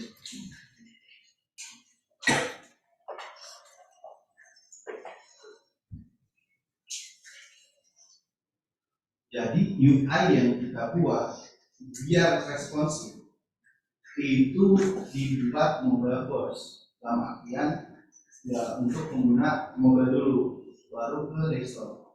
Jadi apa ya? Alasan dasarnya itu semua bisa akses tampilan mobile dimanapun, bahkan di desktop. Tapi nggak semua desktop bisa diakses di mobile. Nah, itu pertama. Nah, jadi mindset sih. Nah, konsepnya kayak gitu. Nah, dalam proses development kebanyakan tetap dari desktop dulu. Sorry, bukan development, dari desain. Desain itu biasanya desktop dulu, baru ke mobile. Jadi pengerjaannya bisa beda 50%, karena kan tinggal drag and drop. Tapi kalau di Figma, kalau kita pakai Figma, itu kita bisa pakai namanya set point. Jadi satu desain untuk semua tampilan. Nah, saya tidak bisa mendokumentasikan mendemokan itu ya, karena nanti kalau sempat saya demokan terkait. Ini ada pertanyaan yang baik. Sorry, terkait development tadi ya. Satu lagi konteksnya, ada yang namanya responsive design, ada yang namanya adaptive design. Jadi adaptif itu adalah bagaimana si platform itu menyesuaikan device. Jadi kalau teman-teman pernah buka Ember Tokopedia.com, itu tuh adaptif itu. Kalau responsif itu dia nggak harus pakai Ember Tokopedia. Itu jadi kalau responsif itu satu source untuk semua tampilan. Kalau adaptif itu dua resource. Jadi untuk mobile ada source sendiri, untuk desktop ada source sendiri. Itu secara itu. Nah, kayak platform besar itu semuanya pakai adaptif. Sorry. Kalau yang website biasa kampus itu responsif.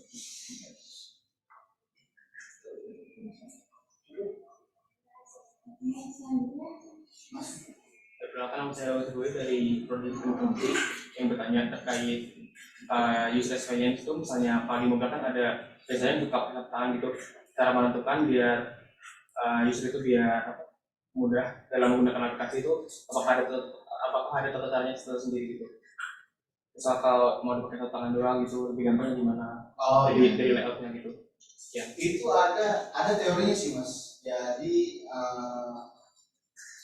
balik lagi itu kalau kita ngomong basic ya, itu adalah ke interaction user.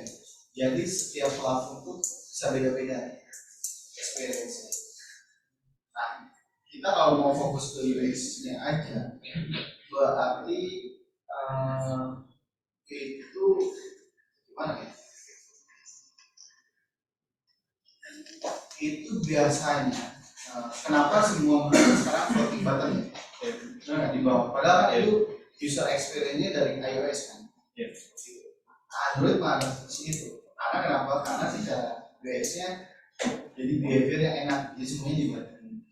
Jadi ada, aku nggak bisa ya harus searching sih sebenarnya. Ada sih teorinya. Jadi berapa persen sih kebiasaan orang apa sih si itu kan si jempol itu di area mana? Makanya kan sering ada floating button itu pasti bawah. Apa ya? Di bawah, di sini pojok bawah kanan berarti kanan bawah ya. Karena itu lebih mudah diakses. Tapi ada beberapa yang di tengah karena dia lebih gampang. Tapi secara user experience di tengah itu mengganggu tampilan memotong. Pasti balik lagi goalsnya. Apakah si floating button itu adalah bisnis proses atau harus dipilih sama orang? Karena kan balik lagi ke bisnis metrics ya, kayak gitu. Makanya di force buat paid kan.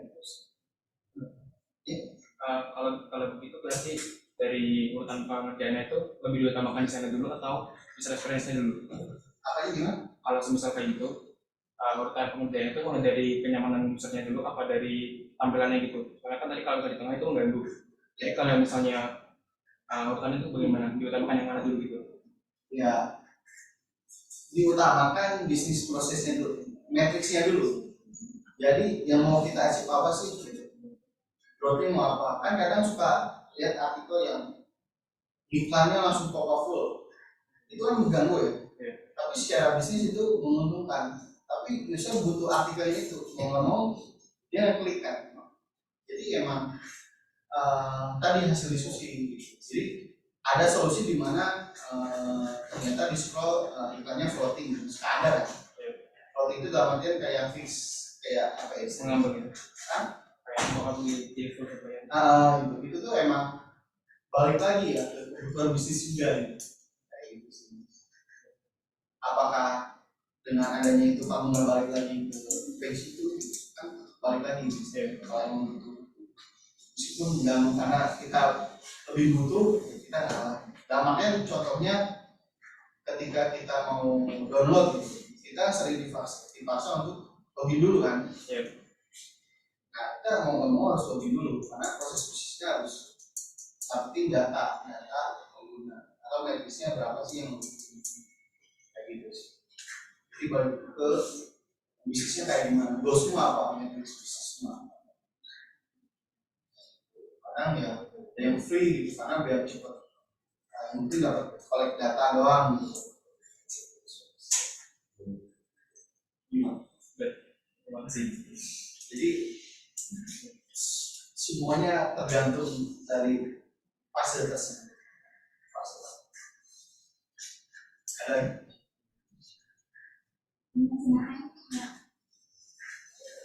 saya diusungkan dari informasi bertanya tadi kan dalam tahapan mendesain itu ada tahapan yang wireframe, low fidelity sama high fidelity. Itu dari pengalaman kakak sendiri sebagai senior dalam UX designer itu apa seberapa penting sih dalam tahapan wireframe terus low fidelity dan high fidelity atau mungkin langsung high fidelity? Maksud saya pernah langsung coding dulu tanpa coding. Jadi kapan kita wireframe? Kapan kita low fidelity sama high fidelity kan? Nah, kalau kita membuat sesuatu yang baru dari sudut pandang banyak stakeholder itu penting biar menyatukan visual. Kan tadi show don't tell, jadi dibuat visual untuk menyeragamkan ini bersepaham dulu. Itu untuk internal. Nah, itu konteksnya yang misalnya bisnis proses yang baru ya, kecuali itu hanya additional section atau feature yang minor ya, itu bisa langsung langsung high-fi, jadi kontekstual. Tapi kalau ini benar-benar from sketch, ide misalnya baru ada klien, tolong buatkan saya sistem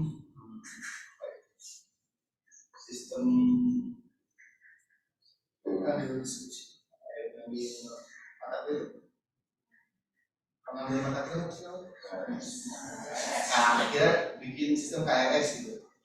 Akan berarti kan harus semua stakeholder terlibat bagaimana biar buat KRS-nya. Jadi wireframing, oh ini flow-nya buat kayak gini.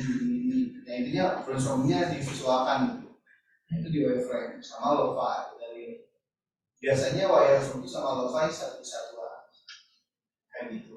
Nah, dalam artian ini tuh untuk membuat sesuatu yang baru di copy paste wireframe, lo-fi, sama lo-fi. Nah kalau sudah ada, misalnya nambah dari KRS itu cuma mau nambah feature mahasiswa talent profile gitu kan. Itu kan UI-nya sudah ada ya, UI yang existing ya.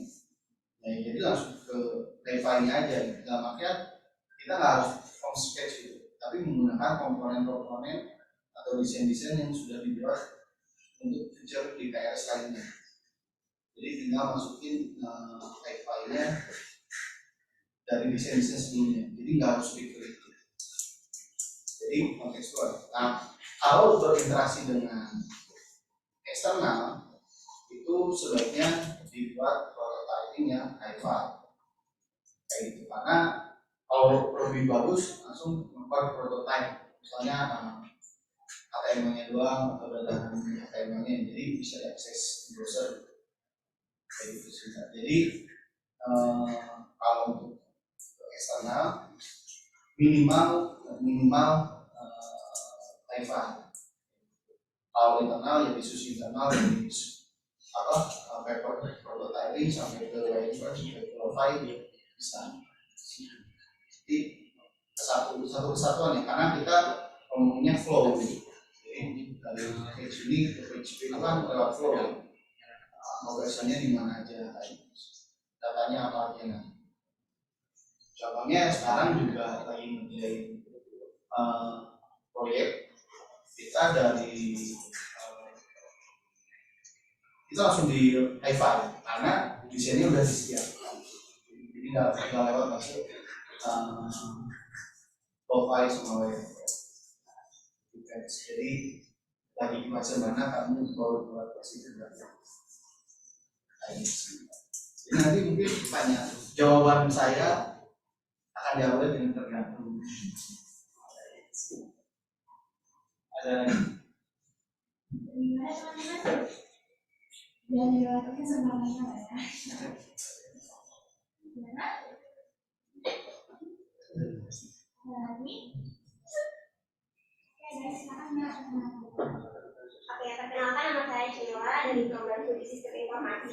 Jadi saya pengen tahu nih Kak, selama berkarir sebagai UI dan UX design dan mengerjakan project-project, pernah gak sih Kak Agil ngerasa desainnya tuh tidak sesuai dengan permintaan dari stakeholder? Nah, gimana POV atau point of view dari Kak Agil untuk menanggapi hal tersebut? Nah, aku juga mau tahu terkait personal branding. Mungkin Kak Agil kemarin ikut ISIC dan sebagai speaker di sana ya. Nah, aku pengen tahu tuh gimana cara Kak Agil membangun personal branding sebagai kemarin kan sebagai software engineer ya, dan sekarang sebagai UI dan UX gitu. Pengen tahu nih Kak lebih dalam dan mungkin bisa di-share terkait hal tersebut. Terima kasih Kak. Pertanyaan pertama terkait bagaimana menanggapi penolakan desain. Ya awalnya saya benci banget, kenapa ditolak gitu. Itu pasti benci banget ditolak. Aku sih udah capek-capek ditolak karena berawal dari kesombongan atau itu. Jadi penolakan desain itu ya sesuai dengan ini ya, jam terbang gitu. Makanya seberapa akan bijak kita ya tadi ya, tergantung apakah mindset desain tingginya udah diterapkan atau belum. Tapi awalan pasti emang kesel dan sering sampai gak akan sejago-jagonya saya gitu, pasti akan ada feedback karena tadi ya kita harus menempatkan kaki kita di sepatu orang gitu. Jadi kita tuh bukan merepresentasikan disabilitas aslinya. Kemarin baru aja kemarin meeting sebagai project. Oh ini klien mintanya nggak kayak gini mas gitu. Kan ini udah bagus gitu. Bagus sama ini aku udah pede banget gitu tim desain. Ternyata klien mintanya apa dibuatnya buat desain saat ini ya. Misalnya navigasinya cuma ada 3 menu. Nah 3 menu kan cocoknya di navbar ya, maksudnya di atas ya. Tapi lain tetap pengen set bar gitu, dibuat set bar. Kan ini nanti kan kosong ngabisin space. Tapi mas ini kalian buat pengembangan ke depannya nih, ini biar nggak boleh desain. Jadi preferensinya terus di konteksnya, jadi emang kebutuhannya buat apa, masalahnya apa. Jadi penolakan desain itu yang diterima ya. Tergantung kita bisa berargumen enggak dengan kita. Argumen kita kuat kalau ngomong desain, tapi argumennya baik data itu enggak. Menurutku itu enggak boleh. Dia harus baik data. Kalau ternyata contohnya kemarin ya dari stakeholder semuanya setuju untuk dibuat setbar karena biar mudah maintenance-nya. Tadi cuma simpel ya, tapi mudah di develop. Cuma tidak ya, tapi mudah di develop. Nah, makanya dikembangkan itu sih penolakan. Terus terkait soal brandingnya, banyak pencitraan aja sih dulu kayak gitu. Dalam artian dulu lebih aktif di sosial media buat sharing sih. Jadi emang dari kitanya sharing. Terus karena saya basicnya web design ya, web design itu kan pasti bisa desain dan bisa modif. Dulu tuh kayak gitu, nggak dipisah gitu. Karena emang dulu kan terbatas ya, apa ya istilahnya resource-nya. Jadi algoritma itu kan web developer ya, development. Kan sekarang dibicara front-end dan back-end. Dulu web developer. Aku berangkat dari web design. Jadi dulu tuh ada kesombongan seorang web designer. Jadi karena dulu belum ada istilah UI designer ya. Jadi orang yang nggak bisa ngoding, ya itu cuma graphic designer, bukan web designer. Karena syarat wajib sebagai web designer adalah bisa desain dan bisa ngoding atau slicing ya istilahnya. Nah itu dari sana saya sharing dalam apa ya, sharing desain sama sharing coding. Dan saya biasanya suka CSS karena dengan CSS itu ternyata rezeki saya lancar. Karena dalam artian nggak semua orang bisa ngedevelop desain yang dikatakan susah. Mungkin orang lihat aku bisa ngedesain itu, jadi personal brandingnya itu ya kayak sendiri. Oh direkomendasi sama orang, terus isi acara. Kayak itu sih. Jadi personal branding itu bukan kita yang ngebangun, mau sejago apa ya, mau sekeras-kerasnya kita ngebangun.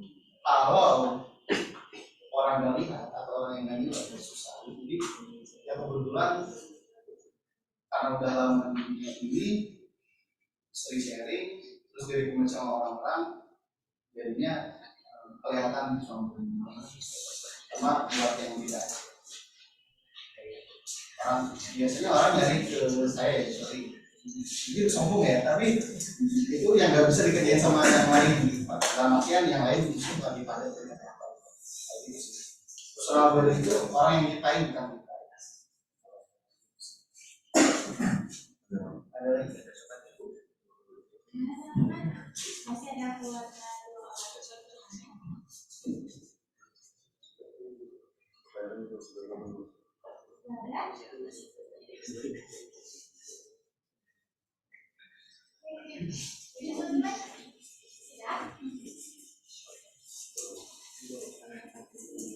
Sambil nunggu saya mau nge-share yang tadi ya, kayak respons.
Gimana teman-teman? Gak ada yang bertanya mungkin dari kakak-kakak panitia mungkin ya? Mas Eda mungkin ada yang bertanya? Atau Kak Rara? Atau Mas Dio?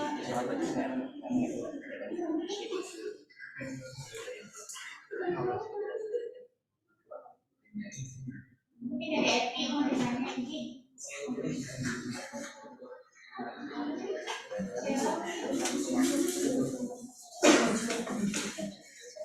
Ada juga,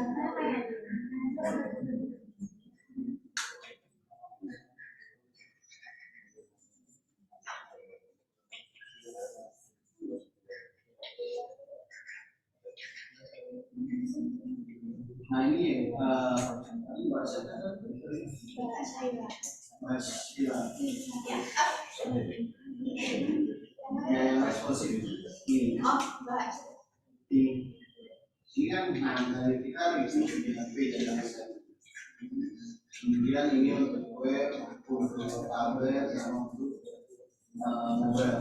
Ini mau dibuat ini apa desainnya dibuat tiga biasa ini. Karena harusnya dibuat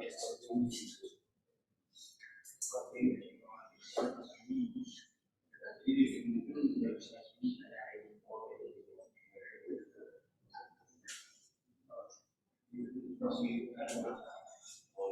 masih research ya mas.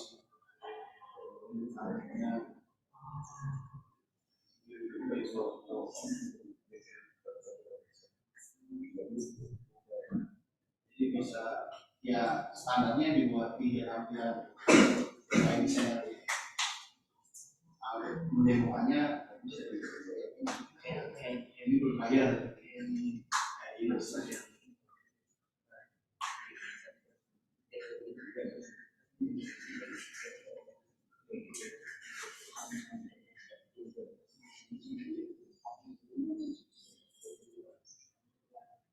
sudah cukup ya teman-teman?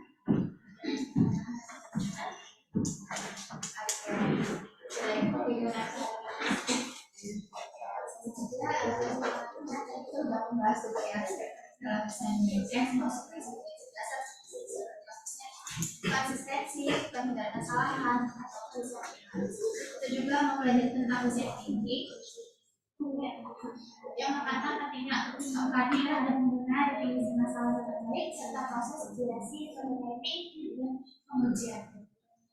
Oke, ini juga terima kasih Mas. Mungkin bisa di agenda lain mungkin bisa dibuatkan workshop yang bertanya. Itu saja. Mohon maaf bila ada kesalahan. Terima kasih untuk Bapak Maestro. Wassalamualaikum warahmatullahi wabarakatuh. Waalaikumsalam warahmatullahi wabarakatuh.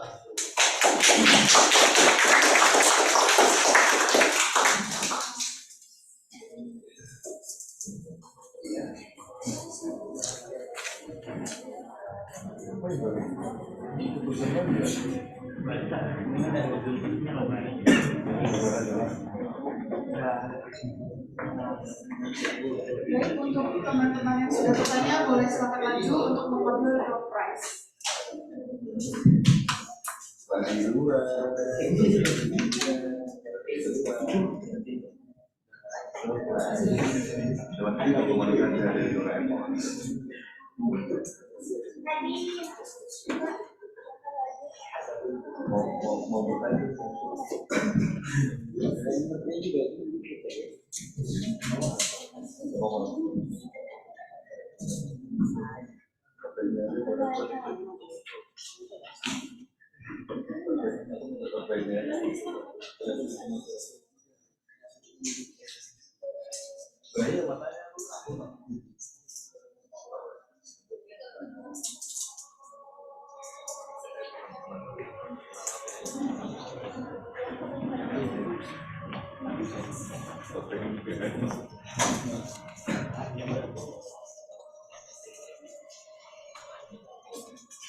Untuk pengolahan sertifikat.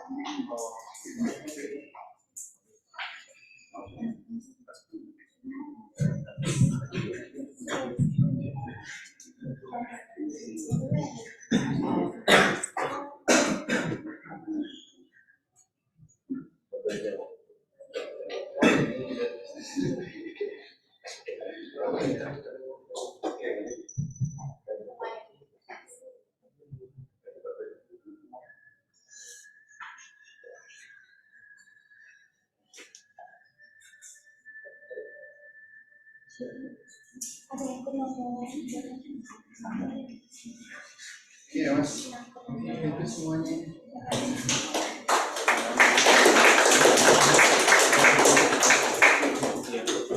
Alhamdulillah rangkaian acara telah selesai. Saya selaku pembawa acara pada kesempatan kali ini pamit undur diri.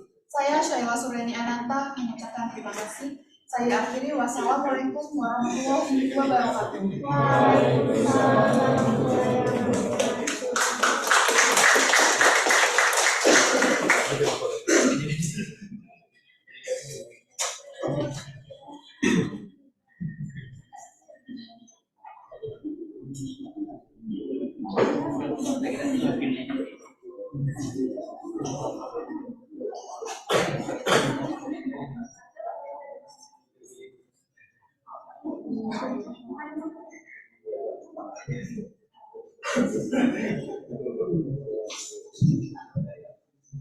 Teman-teman, semula kita foto bersama dulu ya.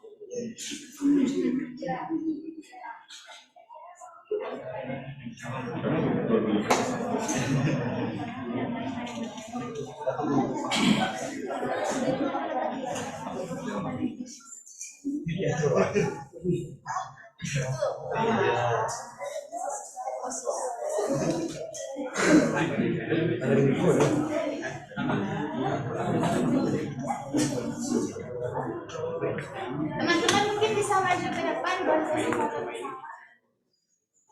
Ayo.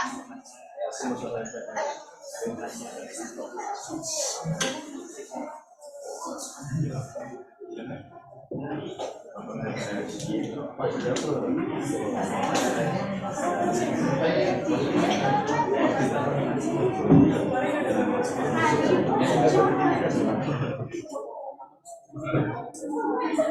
biar cepat pulang juga. Ayo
Bebas. 1, 2, 3.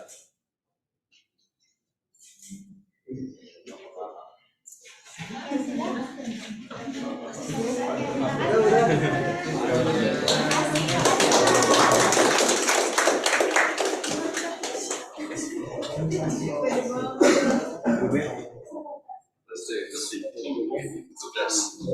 cermat,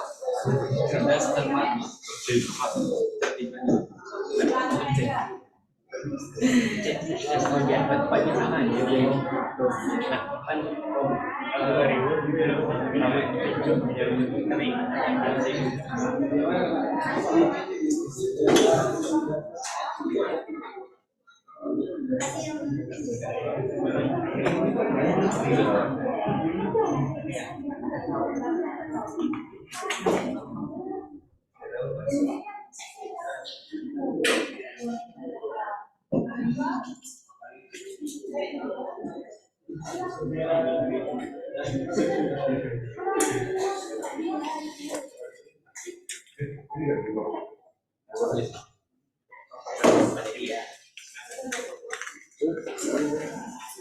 Ya.